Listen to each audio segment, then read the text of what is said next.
Welcome to e-lecture on C programming overview presented by Ravi Prakash Mathur, Senior Lecturer, Mechanical Engineering Department, Government Polytechnic College, Jodhpur. इस subject की series को शुरू करने से पहले एक महत्वपूर्ण स्लाइड मैंने डिस्प्ले की है। उसमें ये दर्शाया गया है कि ये जो लेक्चर सीरीज प्रारंभ की जा रही है, विशेषकर अभी सी प्रोग्रामिंग, जो कि सेकेंड ईयर की मैकेनिकल इंजीनियरिंग और पेट्रोलियम इंजीनियरिंग से रिलेटेड कोड 210 को एड्रेस रहेगी। और क्योंकि अभी कोविड-19 के महामारी के कारण अभी इंस्टीट्यूशन में क्लासरूम के द्वारा जो टीचिंग संभव नहीं हो पा रही है, उसको ध्यान में रखते हुए ये ई लेक्चर सीरीज तैयार की जा रही है।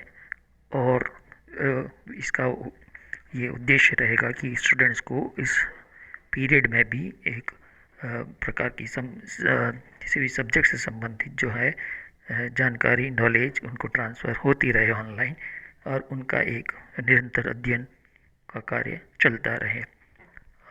विशेषकर इस सीरीज़ में जो ऑडियो स्क्रिप्ट अटैच की जा रही है, जो कंपाइल की जा रही है, उसका मुख्य उद्देश्य यह है कि ये कोई केवल फॉर्मल वीडियो लेक्चर के रूप में ना रहे और स्टूडेंट्स के सामने इस प्रकार का डिस्कशन रहे कि जिस प्रकार से वो एक नॉर्मल में इंस्टीट्यूशन में क्लासरूम के समय उनके सामने डिस्कशंस टीचर्स का रहता है, उसी एंगल से इसको डिस्कशन किया जा रहा है। और मेरी ये भी इसमें एक रिक्वेस्ट रहेगी कि जो इस स्टूडेंट टारगेट ग्रुप के अतिरिक्त अगर कोई भी व्यूअर्स और भी इनको व्यू करते हैं, तो वो ये हमारी जो मैंने अभी ऊपर जो सिचुएशन मेंशन की है स्लाइड में, उसको ध्यान में रखें और इसको एक जनरल लेक्चर के रूप में ट्रीट ना करें।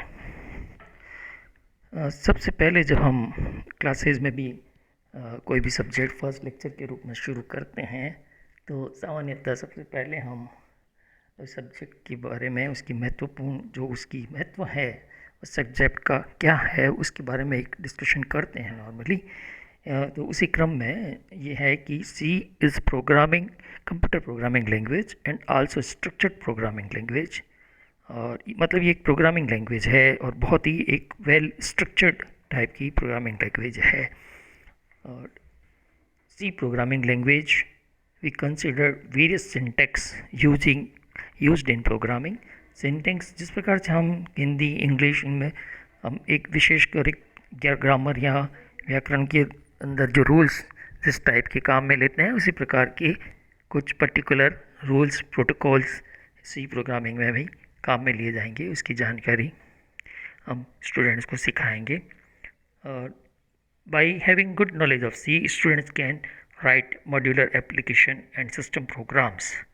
मतलब सी लैंग्वेज की प्रॉपर नॉलेज होने के पश्चात डिफरेंट एप्लीकेशंस के लिए सी के प्रोग्राम जो है वो स्टूडेंट्स के द्वारा तैयार किए जा सकते हैं और वो फील्ड में अप्लाई किए जा सकते हैं। C can be used in engineering application and by acquiring a sound knowledge of C, students will be able to understand the concept of all the application area. मतलब सी की knowledge के पश्चात इसके विभिन्न जो एरिया ऑफ एप्लीकेशंस हैं, उसके बारे में स्टूडेंट्स आसानी से समझ पाएंगे। जैसा मैंने आपको पहले भी शुरुआत में कहा था कि जो फर्स्ट लेक्चर्स होते हैं शुरुआत में किसी भी सब्जेक्ट से संबंधित, तो एक इम्पोर्टेंस और उसके जस्ट बाद में हम जो पूरा एक सिलेबस है उसका एक ओवरव्यू, मतलब एक ब्रीफ उसके बारे में चर्चा प्रथम लेक्चर में ज़रूर करते हैं। तो बोर्ड ऑफ टेक्निकल एजुकेशन ने सी प्रोग्रामिंग के लिए जो सिलेबस प्रेस्क्राइब किया है, उसको मैंने स्लाइड्स में डिस्प्ले किया है। सब्जेक्ट का टाइटल जैसा आप देख रहे हैं, सी प्रोग्रामिंग, और कोड जो जनरल है हमारी मैकेनिकल ब्रांच के संबंधित बात करें तो ME 210 रहेगा। पेट्रोलियम से संबंधित बात करें तो PE 210 रहेगा। और सिलेबस में ये नोट लगा हुआ है कि ये syllabus same in all branches except जो नई जिन ब्रांचेज में नहीं है उनका यहाँ पे उल्लेख किया, जैसे architecture, civil engineering, computer science, electrical engineering information technology. इसकी जो टीचिंग स्कीम का जो विशेषकर टीचिंग का जो हिस्सा है, जिसमें कि हम ज़्यादातर 3 टुकड़ों में बांटते हैं, लेक्चर, ट्यूटोरियल, प्रैक्टिकल। ये शुरुआत से आप देखते हैं तो सिलेबस में इस पर्टिकुलर सब्जेक्ट के लिए 2 लेक्चर और 2 प्रैक्टिकल प्रति सप्ताह इसके अंदर प्रेस्क्राइब किए हुए हैं। तो इस चीज़ का हम कोशिश करेंगे, क्योंकि लेक्चर्स जो ऑडियो लेक्चर्स ये जो कंपाइल किए जाते हैं, इनमें हम बहुत लंबे वीडियो लेक्चर्स कंपाइल नहीं कर सकते, क्योंकि उनकी अपलोडिंग की समस्याएं आ सकती है। जिस प्रकार से इंडिविजुअली सभी इसी प्रयास कर रहे हैं उससे, क्योंकि कोई एक सिस्टमेटिक वीडियो रिकॉर्डिंग सिस्टम अभी तक संस्थान में उपलब्ध नहीं है। तो इससे ये रहेगा कि हम छोटे छोटे 10 से 15 मिनट के लेक्चर्स कंपाइल करेंगे और इस कोर्स को कवर करने की कोशिश करेंगे। साथ में ये जो हमारा इस पर्टिकुलर सब्जेक्ट में प्रैक्टिकल के 2 जो प्रति ग्रुप हम जनरली 1 वीक में करवाने की यहाँ पे संस्थान में कोशिश करते हैं, सी के केस में इसमें थोड़ा सा हम जो कोशिश कर पाएंगे वो ये है कि एक किसी पर्टिकुलर स्टेज में किन 1 या 2 या जो एक सफिशिएंट लेक्चर की सीरीज़ ख़त्म होने के बाद उनसे संबंधित उनके एप्लीकेशन पॉइंट ऑफ व्यू से जो प्रोग्रामिंग के न्यूमेरिकल टाइप की स्थिति हो सकती है प्रैक्टिकल के फॉर्म में, उनको हम यहाँ पे कोशिश करेंगे। कुछ उदाहरण यहाँ पे बच्चों के साथ हम डिस्कस करेंगे और उसके साथ उनको कुछ असाइनमेंट्स भी हम देंगे जिससे वो तैयार कर पाएँ, और कुछ मीडिया से हम उनको कलेक्ट करने के लिए अलग से प्रयास करेंगे जो असाइनमेंट वो तैयार करेंगे। तो सिलेबस के कंटेंट्स के बारे में आगे बढ़ें तो प्रथम जो जनरल एक पैटर्न है सभी सब्जेक्ट्स में, एक बार इंट्रोडक्शन सब्जेक्ट का जो सामने आएगा। जैसे कि सी के केस में ये इस प्रकार से आएगा जनरली कि भाई ये कब बनी थी, तैयार हुई थी, और इसके बैकग्राउंड क्या है तैयार होने का, किन लोगों का कंट्रीब्यूशन रहा था, समय समय पर इसमें क्या परिवर्तन आए थे इस लैंग्वेज के, और कौन कौन से महत्वपूर्ण टर्निंग पॉइंट्स रहे थे। इस सब तरीके की चीज़ों का इंट्रोडक्शन के माध्यम में डिस्कशन किया जाएगा। इसके पश्चात सी लैंग्वेज का कितनी इसकी स्कोप है, कहाँ कहाँ ये अप्लाई हो सकती है, इस चीज़ के बारे में अपन डिस्कशन करेंगे। ये भी इसमें जानकारी ली जाएगी कि यह दूसरी लैंग्वेजेज जो कंप्यूटर की टर्मिनोलॉजी में हाई लेवल लैंग्वेजेज हैं, उनसे किस प्रकार से इसकी समानता हैं अथवा इससे किस प्रकार इसकी भिन्नता है, इसके बारे में डिस्कशन किया जाएगा। सी के स्पेशल फीचर्स और एप्लीकेशन एरियाज़ के बारे में डिस्कशन किया जाएगा। सेकेंड यूनिट अगर हम देखें वो है एलिमेंट्स ऑफ सी, जिसमें प्रथम सब यूनिट कहलाता है, लिखा हुआ है कैरेक्टर सेट्स। जैसा कि आप इंग्लिश में या और किसी भाषा में देखते हैं कि कैरेक्टर सेट होते हैं, जैसे कि इंग्लिश में A to Z टाइप के कैरेक्टर सेट होते हैं, हिंदी में अ ब स, ऐसा कई प्रकार के कैरेक्टर सेट होते हैं। सी के केस में जो हमारा मुख्य जो वर्गीकरण टाइप का रहेगा कैरेक्टर सेट में, वो एक रहेगा वर्णमाला टाइप की ABCD का स्ट्रक्चर रहेगा, कैपिटल और स्मॉल लेटर्स। अंक रहेंगे 0 से 9 जो नॉर्मली अंक काम में लिए जाते हैं। इसके अलावा विशेष संप्रतीक स्पेशल कैरेक्टर्स भी सी के केस में काम में ले जाएंगे, something like plus, minus, percentage, etcetera. इस प्रकार की चीज़ें भी इसमें हम काम में लेंगे। इसके पश्चात कीवर्ड्स नाम से डिस्कशन सामने आएगा। कीवर्ड्स सी के केस में डिफाइंड छोटे छोटे स्वतंत्र इकाइयाँ हैं जिनका कि कीवर्ड्स के फॉर्म में, उदाहरण के लिए गो टू हो सकता है, इंटर एल्स हो सकता है, डू हो सकता है, स्टैटिक वर्ड हो सकता है। इस प्रकार के कुछ कीवर्ड्स हैं जिनका अर्थ कभी भी नहीं बदलता है और वो एक लाइब्रेरी में स्टोर्ड रहते हैं और उनका फंक्शन समय समय पर प्रोग्रामिंग के समय काम में लिया जा सकता है। इसके पश्चात हम देखेंगे कि सी में विभिन्न प्रकार के डेटा टाइप्स जो हैं वो काम में कौन से लिए जाते हैं, उनके बारे में बात की जाएगी। तो सामान्यतः जो डेटा टाइप्स हैं वो इंटीजर टाइप के हो सकते हैं, कैरेक्टर टाइप के हो सकते हैं, फ्लोटिंग टाइप के हो सकते हैं। इस प्रकार की डिस्कशन हमारे सामने आएंगे। इसके पश्चात सी में हम कांस्टेंट और वेरिएबल्स के ऊपर डिस्कशन करेंगे, जिनमें विशेष प्रकार से जो है कांस्टेंट और वेरिएबल्स की परिभाषाएं और उनके उदाहरण डिफरेंट पीरियड में सामने आएंगे। ऑपरेटर्स जैसा कि हमारे मैथमेटिक्स में भी होते हैं, इसी में यूनरी, बाइनरी और टर्नरी टाइप के ऑपरेटर्स के बारे में डिस्कस करेंगे। जिस प्रकार से अरिथमेटिक में एक प्रेसिडेंस होती है ऑपरेटर्स की, उसी प्रकार से सी में भी हम प्रेसिडेंस के बारे में बातचीत करेंगे। चैप्टर 3 कंसोल इनपुट आउटपुट, यह हम डिस्कशन करेंगे कि सी प्रोग्रामिंग के डिस्कशन से पहले ये देखेंगे कि किस प्रकार से इनपुट और आउटपुट के डिफरेंट सिस्टम होते हैं, जैसे कि डिस्क इनपुट, पोर्ट इनपुट और कंसोल इनपुट। और विशेषकर हमारे सिलेबस पे कंसोल इनपुट पे ज़्यादा फोकस किया गया है। कंसोल इनपुट का मतलब ये रहेगा कि हमारा कीबोर्ड टाइप की जो हमारी डिवाइस है उससे हम इनपुट करेंगे, और जो हमें डाटा प्राप्त होगा प्रोसेसिंग के पश्चात आउटपुट में वीडीयू यानी कि विजुअल डिस्प्ले यूनिट टाइप की डिवाइस पर हम डेटा प्राप्त कर पाएंगे। तो types of input output system में है, उसमें बाद में हम इस श्रेणी में भी जाएंगे कि कंसोल इनपुट आउटपुट सिस्टम में जो फॉर्मेटेड या अनफॉर्मेटेड टाइप की जो है जो हमारे फंक्शंस हैं उनके बारे में स्टडी करेंगे, जबकि formatted functions like scan F और प्रिंट एफ टाइप के फंक्शन हो सकते हैं, जैसा कि इसमें आपको दर्शाया गया है। अनफॉर्मेटेड में जो आपके आते हैं कि get character, put character, puts like इस प्रकार की चीज़ें हम उसमें देखेंगे। इसके बाद जो फोर्थ यूनिट है वो कंट्रोल यूनिट से संबंधित रहेगा। कंट्रोल्स के संबंध में, कंट्रोल के केस में हम देखते हैं कि बेसिक कंसेप्ट ये रहेगा कि जो आंकड़े हैं उनका उल्लेख किस प्रकार के इंडेक्स के द्वारा किया जाता है। उसके अंदर हम कंट्रोल स्टेटमेंट जो डिफरेंट टाइप के हैं उसमें मेमोरी को किस प्रकार से जैसे कि स्टेटमेंट्स और ब्लॉक्स के बारे में बात करेंगे। If switch, loop, for while, do while, go to and labels, break, continue, exit और नेस्टिंग ऑफ कंट्रोल स्टेटमेंट्स के बारे में हम बात करेंगे।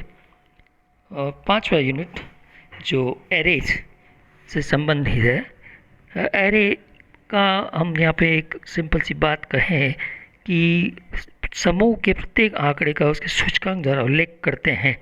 तो आंकड़े में कैरेक्टर टाइप के हो सकते हैं, इंटीजर टाइप के हो सकते हैं, फ्लोट टाइप के हो सकते हैं। ऐसे ही चीज़ के स्टोर जो मल्टीपल स्टोरेज करने के लिए एरेज फंक्शंस का उपयोग किया जाएगा, और वन डायमेंशनल या टू डायमेंशनल और हो सकता है मल्टीपल डायमेंशनल एरेज का भी हम कुछ हद तक एक एक्सपोजर टच कर सकते हैं।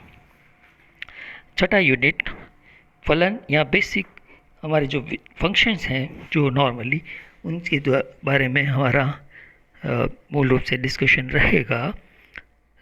इसमें ये देखने की बात है कि इसी भाषा में मुख्य रूप से दो टाइप के फंक्शन सामने आएंगे, जिसमें लाइब्रेरी फंक्शंस होंगे या यूजर डिफाइंड फंक्शंस नॉर्मली रहेंगे। तो फंक्शंस की जो बेसिक ऑपरेशनल जो प्रक्रिया है उसमें सबसे पहले फंक्शंस का डिक्लेरेशन करना पड़ता है, फिर फंक्शंस को किस प्रकार से हमें कॉल करना है उसकी हमें स्टडी करनी पड़ेगी, और किसी भी फंक्शन के साथ अब क्या लिमिट्स हम उसके साथ इम्पोज करते हैं, जो ब्रैकेट्स में दी जाती है उसे आर्ग्यूमेंट्स के रूप में हम काम लेंगे। और फंक्शन के लिए जो विशेष स्कोप ऑफ रूल्स है उनके बारे में डिस्कशन करेंगे। विशेष फंक्शन रिकर्शन है उसके बारे में भी बातचीत होगी। स्टोरेज की डिफरेंट क्लासेज हैं उनके बारे में भी चर्चा की जाएगी। इसके बाद लाइब्रेरी फंक्शंस जैसे मैथ, स्ट्रिंग, सिस्टम, इन टाइप की फंक्शंस के बारे में चर्चा की जाएगी। और 7वां चैप्टर जो है वो विशेषकर संकेतक यानी कि पॉइंटर नाम से संबंधित है। यह भी एक सी भाषा में बहुत ही हम कह सकते हैं कि पावरफुल टूल है, जो कि वेरिएबल्स एक ऐसा वेरिएबल है जो दूसरे मेमोरी वेरिएबल का एड्रेस स्टोर करता है। तो उसी भाषा में उच्च व जटिल प्रोग्राम बनाने के लिए पॉइंटर का नॉर्मली प्रयोग करता है। और इस समय ऑपरेटर्स जो एंड मेमोरी एड्रेस के हिसाब से या इसमें दूसरा और जो ऑपरेटर्स हैं वो काम में आएंगे, उनके बारे में हम डिस्कशंस करेंगे। पॉइंटर के एक्सप्रेशंस किस प्रकार से लिखे जाते हैं, असाइनमेंट्स में, अर्थमेटिक में या कंपैरेटिव स्टेटमेंट किस प्रकार से लिखे जाते हैं, उनके बारे में हम अध्ययन करेंगे। और डायनेमिक मेमोरी एलोकेशन जो कि 2-3 प्रकार के हो सकते हैं, जिसमें कि malloc नाम का फंक्शन हो सकता है और अन्य 2-3 फंक्शन जो और हैं उनके बारे में हम realloc, malloc, free pointers, calloc, इस प्रकार की जो डायनेमिक मेमोरी के स्टोर हैं उनसे हम डिस्कशन में शामिल करेंगे। और पॉइंटर्स और एरे के जो कंपैरिजन है उसके बारे में भी लास्ट में डिस्कशन उसमें किया जाएगा। 8वां यूनिट हमारा जो है वो स्ट्रक्चर इनहेरिटेड डाटा टाइप्स के बारे में है। इसकी मूल जो कंसेप्ट है उसके बारे में हम एक बार बात करेंगे। फिर जो विभिन्न डाटा टाइप के समूह जो एक वेरिएबल के नाम से जानते हैं स्ट्रक्चर कहलाते हैं। इस संबंध में एरे व स्ट्रक्चर में जो अंतर है वह एक ही डाटा टाइप के वेरिएबल का समूह है, जबकि स्ट्रक्चर विभिन्न टाइप के वेरिएबल का समूह है। इस एंगल से हम इन चीज़ों को डिस्कस करेंगे। और मेमोरी का मैपिंग किस प्रकार से किया जाता है ये बातचीत करेंगे। स्ट्रक्चर और फंक्शंस का जो आपस में एक संबंध रहेगा उसके बारे में बात होगी। यूनियन जो शब्द है उसको हम बात करेंगे। यूनियन स्ट्रक्चर के समान विभिन्न प्रकार वेरिएबल का समूह है, लेकिन स्ट्रक्चर एवं यूनियन में वेरिएबल का संचय करने का तरीका अलग अलग है। तो इस प्रकार से हम इसके आगे विस्तृत में चर्चा करेंगे। जिस पर मैंने आपको शुरुआत में भी कहा कि 2 प्रैक्टिकल्स भी प्रति सप्ताह प्रति ग्रुप हमें हमारे सिलेबस में प्रावधान है। और सी के केस में प्रैक्टिकल्स की जो लिस्ट में जो हमारे मेंशन किया हुआ है, अगर हम देखें तो पहला यह है कि आप वो arithmetic expressions, fix mode of arithmetic जो है उनके बेस पे आपको प्रॉब्लम्स का प्रोग्राम लिखने का प्रयास करवाया जाएगा, सिखाने की कोशिश की जाएगी। और इसी प्रकार से प्रॉब्लम्स जो कि कंडीशनल स्टेटमेंट और कंट्रोल स्ट्रक्चर के ऊपर है उनके ऊपर प्रैक्टिकल्स प्रोग्रामिंग की कोशिश की जाएगी। और एरे जो 1 डायमेंशनल या 2 डायमेंशनल फंक्शंस और पॉइंटर के संबंध में प्रॉब्लम्स जो हैं उनसे एप्लीकेशन जहां आते हैं उसके प्रकार की प्रॉब्लम्स प्रोग्रामिंग प्रोग्राम्स को हम देखेंगे। और लास्ट में इन सब की स्थिति के सीखने के पश्चात हम कोई इंजीनियरिंग प्रॉब्लम्स जो हमारे एप्लीकेशंस है उनमें इन प्रॉब्लम्स को हम किस प्रकार से प्रोग्रामिंग के रूप में सॉल्व करने की कोशिश कर सकते हैं इसके बारे में जानकारी प्रदान करने की कोशिश करेंगे। और जैसा कि होता है, पहले मैंने कहा था कि सिलेबस के साथ ही हमारे यहाँ जनरली रेफरेंस बुक्स उसमें लिस्टेड है। तो इसमें भी हमारे स्टीफन कोहेन की बुक, शॉम सीरीज की बुक, बालाक की बुक, और जो जन्मदाता हैं एसएससी प्रोग्रामिंग के कर्निंग एंड रिची उनकी बुक, और एक बहुत ही प्रैक्टिकल पॉपुलर बुक है यशवंत कानेटकर जी की। काफ़ी उन्होंने कई एडिशंस इसमें लिखे हैं और उन्होंने इसके सॉल्यूशंस भी कई पब्लिश किए हैं, तो वो भी बहुत यूज़फुल है। और हमारे जो डिप्लोमा के विद्यार्थी ज़्यादातर कई हिंदी में जो अध्ययन करने की कोशिश करते हैं, हालांकि ये सी लैंग्वेज या कंप्यूटर से संबंधित जो भी अभी लिटरेचर्स हैं वो मोस्टली इंग्लिश में ज़्यादा अच्छी तरह से अवेलेबल है, लेकिन बहुत छोटी छोटी शब्दों में समझाने के लिए कुछ किताबें लिखी गई है।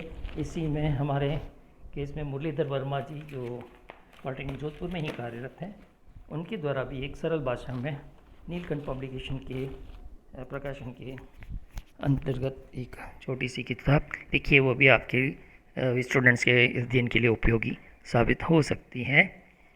मैंने इसमें आपको ये लास्ट स्लाइड में मैं दिखा रहा हूँ कि अगर आपको जब भी जो लेक्चर्स डिलीवर हों उनमें कोई डाउट्स या क्वेरीज जनरेट हो व्यूवर्स को, तो मेरे जो पर्सनल व्हाट्सएप मोबाइल नंबर है वो इसमें डिस्प्ले किए हुए हैं 9413248678।